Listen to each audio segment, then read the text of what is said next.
உடற்பயிற்சிகள் செய்யும் பழக்கம் இருந்தால் கிட்டத்தட்ட அரை மணி நேரம் 1 மணி நேரம் ஒரு ஃபோனில் அந்த உரையை கேட்டு நம்மளுடைய அறிவை நம்மளுடைய உணர்ச்சியை சீர்திருத்தி கொள்ளலாம். அப்படி நான் நிறைய முறை என்னுடைய அன்பு தம்பி திருமா அவர்களுடைய உரையை நான் கேட்டிருக்கிறேன்.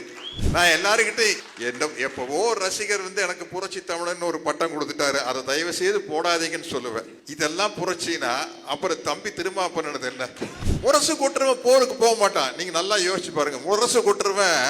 முரசு கொட்டிட்டு ஷூட்டிங் போயிடுவான், களத்துல நிக்க. புரட்சி கவிஞர் பாரதிதாசன் அவர்கள் சொன்ன வரிகள்: தொண்டு செய்து பழுத்த பழம் தூய தாடி மார்பில் விழும், மண்டை சுரப்பை உலகுதொழும் மனக்குகையில் சிறுத்தை எழும். பெரியாருடைய மனக்குகையில் எழுந்த சிறுத்தை தான் இந்த திருமாவளவன்.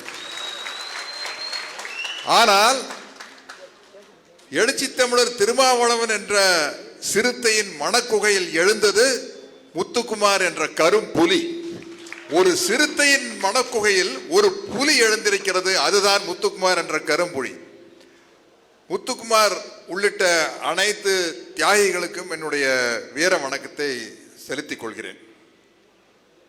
சாதி ஒழிப்பே தமிழ் தேசியம், அதை பற்றி இங்க ரொம்ப அருமையா வகுப்படுத்தாரு டாக்டர் தாயன்பன் அவர்கள். அவருக்கு நான் இன்னையிலிருந்து மாணவனாக மாறி இருக்கிறேன். ஒரு ஆசிரியருக்கு மாணவனுடைய பணிவான வணக்கம். இல்ல உணர்ச்சிகள் வேறு, அதை சிந்திக்கும் திறன் என்பது வேறு. உங்களுக்கு இருக்கும் உணர்ச்சி எனக்கும் இருக்கிறது, ஆனால் உங்களுக்கு இருக்கும் சிந்தனை திறன் எனக்கு இல்லை. அப்பதான் அந்த உணர்ச்சிகள் சரியானபடி ஷேப் செய்யப்படும். அதைத்தான் புரட்சியாளர் அண்ணல் அம்பேத்கர் அவர்கள் சொல்கிறார்கள், கற்பி ஒன்று சேர் புரட்சி செய்.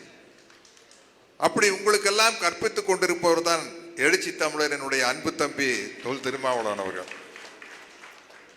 ஏன் நான் மருத்துவர் தாயன்பன் அவர்கள் அப்படி சொன்னோம்னா, நான் உட்பட இங்க இருக்கிற பல பேருக்கு படிக்கிற பழக்கம் கொஞ்சம் குறைவா இருக்கும். ஆனா இன்னைக்கு உங்க எல்லாருக்கும் சொல்லிக்கிறேன், இந்த செல்போன் வந்ததுக்கு அப்புறம் கேட்டு நம்ம தெரிஞ்சுக்கலாம். நம்ம பேருந்தில் பயணிக்கும் பொழுது, காரில் பயணிக்கும் பொழுது, ஒரு ஊர்ல இருந்து இன்னொரு ஊருக்கு போகும்போது உடற்பயிற்சிகள் செய்யும் பழக்கம் இருந்தால் கிட்டத்தட்ட அரை மணி நேரம் 1 மணி நேரம் ஒரு ஃபோனில் அந்த உரையை கேட்டு நம்மளுடைய அறிவை நம்மளுடைய உணர்ச்சியை சீர்திருத்தி கொள்ளலாம். அப்படி நான் நிறைய முறை என்னுடைய அன்பு தம்பி திருமா அவர்களுடைய உரையை நான் கேட்டிருக்கிறேன்.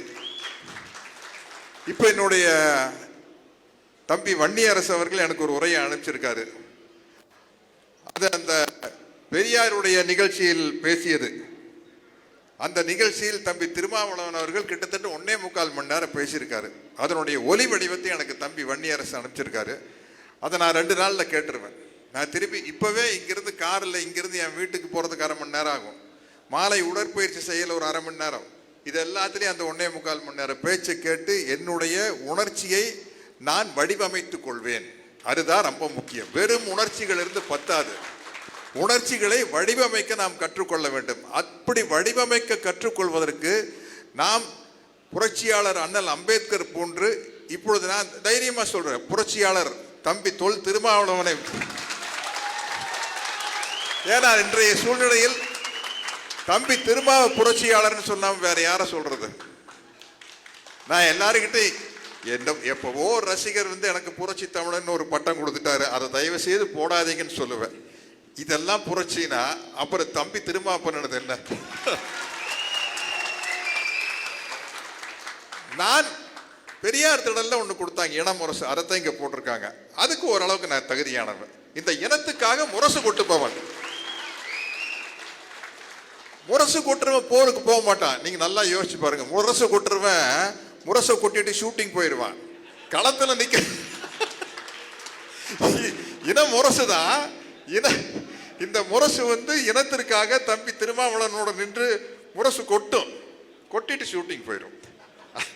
நாங்க கலை போராளிகள், அதுக்கே ஆள் கிடையாது. தம்பி தமிழ் மாதிரி இருக்கிறவங்க தான் அங்க திரையிலேயே போராடிக்கிட்டு இருக்கிறோம்.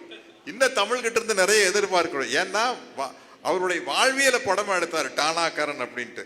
இன்னும் அவர் உணர்ந்த வாழ்வியலை படமா எடுக்க வேண்டும். இப்போ அவர் உணர்ந்த வாழ்வியலை படமா எடுத்துட்டு இருக்கிறாரு. மார்ஷல்னு ஒரு படம், அதில் நானும் தம்பியினுடைய இயக்கத்தில் நடிச்சிட்டு இருக்கிறேன். ரொம்ப மகிழ்ச்சியான விஷயம். பொதுவாக சராசரி மக்களுக்கு சினிமாவில் ஒரு கதாநாயகர்களை பார்க்கும்போது ஒரு சிலிர்ப்பு ஏற்படும். இது அவரு, இது இவரு அப்படின்ட்டு. அப்படிப்பட்ட ஒரு சிலிர்ப்பு வந்து எனக்கு வேலூர் சிறைக்கு ஒரு முறை போயிருந்த பொழுது, வேறொரு நிகழ்ச்சிக்காக போயிருந்த பொழுது, தம்பி பேரறிவாளனையும் முருகனையும் சாந்தனையும் பார்க்கும்போது ஏற்பட்டது. ஐ பேரறிவாளன், ஐ முருகன், ஐ சாந்தன் மாதிரி. இன்னைக்கு வந்து இந்த மேடையில் ஐ நம்ம ரவிச்சந்திரன் அப்படிங்கிற மாதிரி அவரை பார்க்கும்போது ஒரு மகிழ்ச்சி ஏற்படுது.